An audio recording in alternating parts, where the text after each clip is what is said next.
Good evening. The man has been arrested as part of an investigation into a threat to kidnap and kill a West Midlands police officer.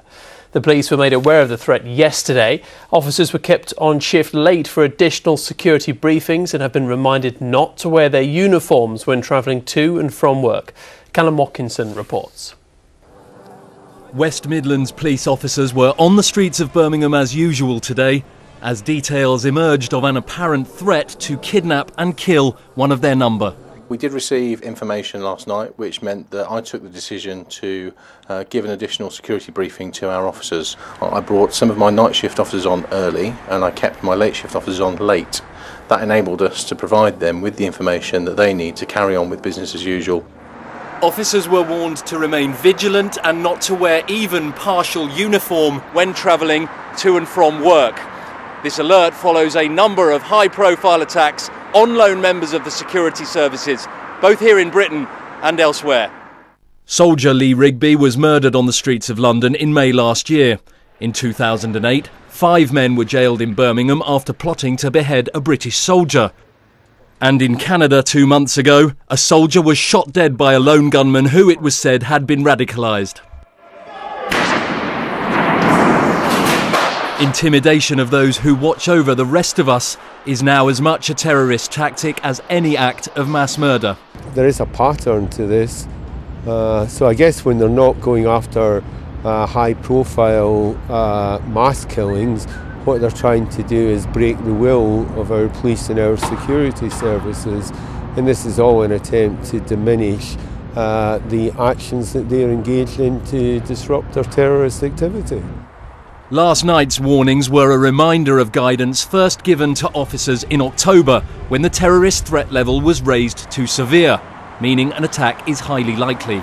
Police officers have to live with threats on a daily basis, but a threat to kidnap and murder an officer is somewhat unusual. But it may be, in these current climate and these current times, that this may be the sort of threat that officers will have to deal with and that police will have to adopt some kind of response. That response here in the West Midlands was, police said, a fast-moving investigation, which led this afternoon to the arrest of a 31-year-old man. Callum Watkinson, ITV News, Birmingham. A new report has concluded that Birmingham City Council must do better to achieve its full potential and keep its second city status after it was found to be failing to get basic services right. The report was ordered by the local government secretary Eric Pickles after the Trojan Horse affair. Among other concerns, the Kerslake report found the council lacked a clear vision for the city and had failed to tackle deep-rooted problems like low skills and economic growth. Sir Bob Kerslake spoke to Samina Ali Khan earlier, who started by asking him why he thought Birmingham was so bad. Well, Birmingham Council has its strengths, but we do say it needs to change radically and change now. There are some deep-rooted and long-standing issues that mean the council has not performed to the level it would want to and the level that its citizens need. Why isn't Birmingham getting it right? I think it's an accumulation of issues over many years, really. I think it's been a culture built up that perhaps Birmingham is big and therefore that justifies the way things work. We think there's been a lack of clarity about direction of the council. We don't think the workforce management and planning has been clear, and certainly performance management needs to be improved. So it's not one thing, it's a set of things that need to be addressed. But if they are addressed, I think the good news is Birmingham can be a great council again. Some may say this report is political interference given we are just 6 months away from a general election. How would you respond to that? I don't think it is fair. I think the report was prompted by the issues that came out of Trojan Horse, but it goes much wider than that. It's really important to say that the review panel that I set up was drawn from local government. We had political leaders from all the 3 major parties, and we had chief executives from councils as well. So people who live and breathe local government and how you can do it better. And we're very clear in the report that this isn't about one administration, it's about deep-rooted issues over a long period of time. So I don't think this should be seen as a politically driven report. It's a report that genuinely starts from the importance of Birmingham as the second city in England and the need for the council to improve. And what will happen if we don't turn things around? Well, we think this is very much for Birmingham to lead. We haven't put in inspectors or anything like that as part of this report. But I think the two consequences that will flow from this report are that there will be, if improvements don't happen, a emergence of those views about is Birmingham too big. I think that could come back again. I think there's potential for, or a risk of Birmingham losing that second city status. But perhaps most of all, I think the city won't be achieving the full potential that it can do for its residents, and that would be the biggest loss. Well, the leader of Birmingham City Council, Sir Albert Bohr, who co-commissioned the review, told ITV News Central he's already started work on implementing some of the recommendations in Sir Bob Kerslake's report and was positive the council could turn things around very quickly. A couple from Coventry convicted of the murder of 4-year-old Daniel Pelka have lost their appeals. Mariusz Krezulek was jailed for life for his murder along with Daniel's mother, Madeleine McCann. Both were sentenced to a minimum of 30 years in August last year. McCann appealed against her jail term later. The 4-year-old was starved for at least 6 months before being beaten to death in March 2012. Campaigners fighting the building of HS2 have lost their latest legal challenge. Opponents of the high-speed link between Birmingham and London argued the government had unlawfully failed to carry out a strategic environmental assessment. The Court of Appeal unanimously rejected their case. Afterwards, the Transport Secretary, Patrick McLaughlin, called on campaigners to end their fruitless court cases. Portuguese police have today conducted their first set of interviews of 11 key witnesses as part of the investigation into the disappearance of Madeleine McCann, who is from Leicestershire. The interviews are being observed by British police who arrived in Faro today.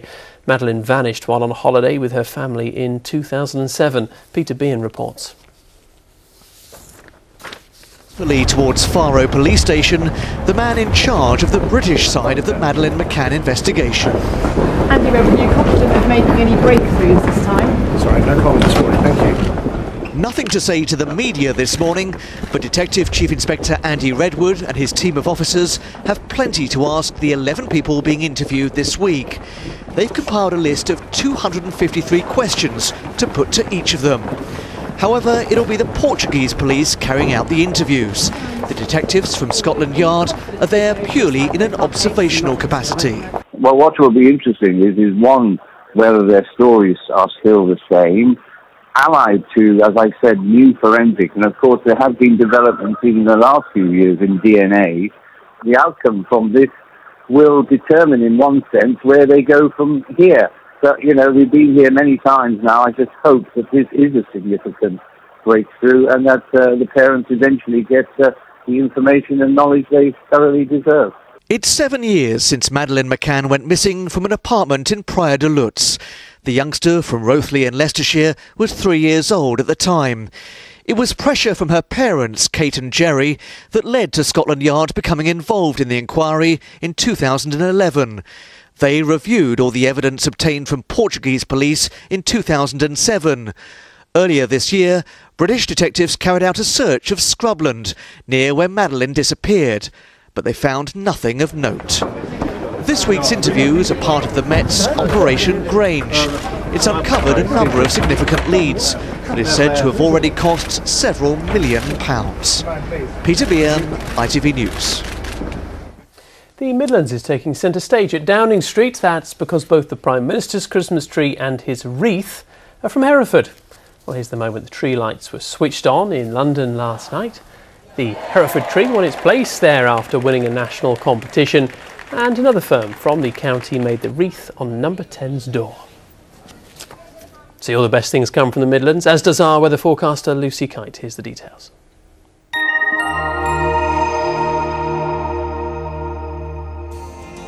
Wishing you a warm winter. Gas Central Heating from Northern Gas Heating sponsors the ITV local weather.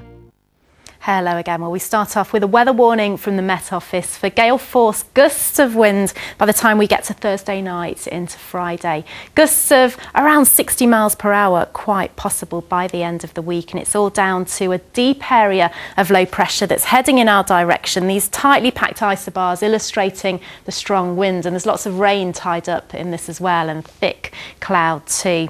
So then, as for the rest of tonight, well, the rain we've been seeing, that will clear away. Temperatures will take a tumble, so we're in for a frosty but sunny start to Wednesday. Gas Central Heating from Northern Gas Heating sponsors the ITV local weather.